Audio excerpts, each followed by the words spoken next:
Picture this. Your Rottweiler is losing his mind at the front door. A delivery guy rang the bell. Your dog is now a 100-pound biological alarm system, panting, pacing, hackles up, pupils the size of dinner plates. And what do? You crouch down, you say, shh, you reach out to pet him. That is gasoline on a fire.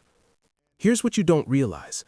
When you mirror your dog's energy, the rapid movement, the high-pitched voice, the face pushed into their space, you are not calming them. You are confirming the threat is real. You are accidentally validating their panic. Your dog's nervous system doesn't understand your words. It reads your body like a biological signal. And right now, yours is screaming, "Danger confirmed." This video is not about commands. It's not about dominance or treats or clickers. It's about something far more precise: biological de-escalation. Lowering your dog's baseline stress chemistry, specifically the adrenaline loop that turns a calm Rottweiler into a reactive one.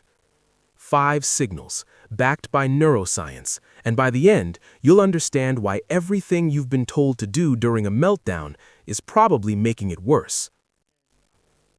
The single most powerful thing you can do when your Rottweiler spikes is nothing. Become profoundly, almost offensively uninterested. Here's the neuroscience behind it. A dog's amygdala, the brain's threat detection center, is constantly running pattern recognition. It's asking, is this dangerous? What is my pack doing about it?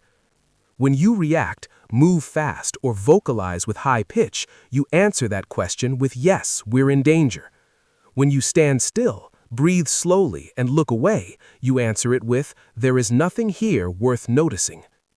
This is called neutrality as a tool, and it's the foundation of everything else on this list. This is genuinely hard. Every instinct you have says to engage. Payoff. Within 60 to 90 seconds, most dogs will physically deflate. The hackles drop, the panting slows, the scanning stops. People think looking calm is enough. It's not. Your micro-movements betray you. Tight jaw, shallow chest breathing, gripping the leash like a weapon.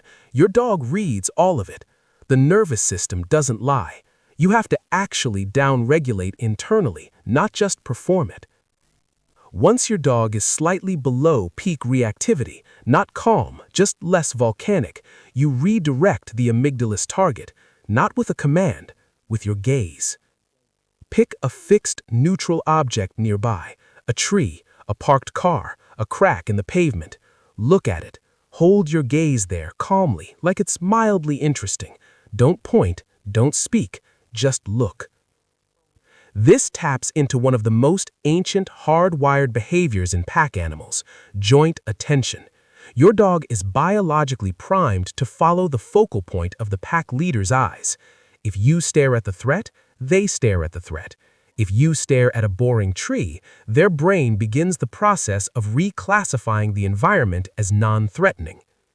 This requires you to stop looking at your dog, which feels counterintuitive when they're reactive.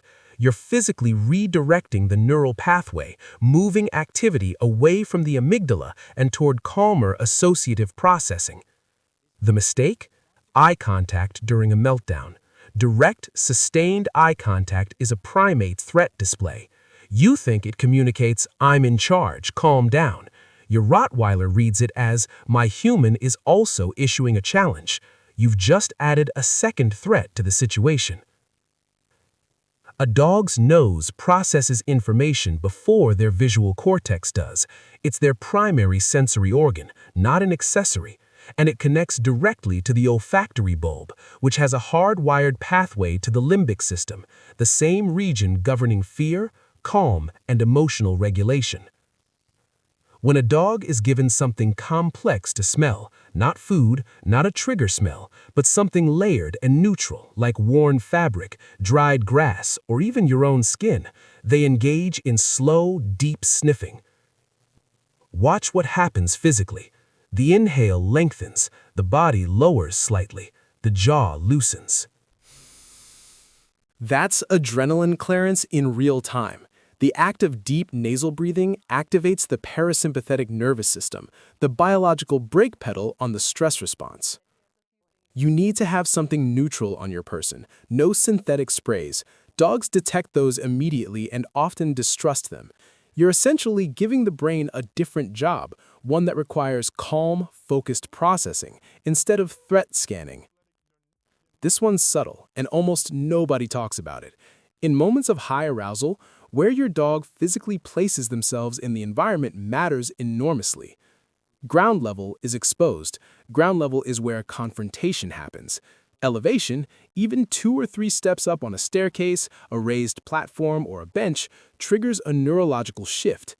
In wolf behavior, high ground is surveyed territory, not contested territory. A dog on elevation shifts from reactive scanning to observational processing. You can't always engineer this in the moment, but when you can, the behavioral shift is immediate. The dog's posture changes within seconds. Less forward lean, ears slightly back, gaze becomes slower and wider rather than locked. Owners pull a reactive dog away from elevation instinctively, pulling them back, down, flat. This removes the one environmental signal that communicates you are safe. It spikes the stress further. This is the most biologically direct signal on this list. Chewing and licking are hardwired parasympathetic activators. They cannot coexist with a full adrenaline response. It's a physiological impossibility, the same way you can't sprint and yawn simultaneously. The vagus nerve, the longest nerve in the autonomic nervous system, runs from the brainstem through the throat and jaw. When a dog chews or performs repetitive licking, vagal tone increases, heart rate drops, the stress hormone cascade physically slows. You're not distracting the dog, you're triggering a biological break. You are activating the circuit that overrides the sympathetic response at the neurological level. The dog must be below peak arousal to engage with it. Offering this too early, right at the peak of a meltdown, is a mistake. A dog in full adrenal flood won't engage.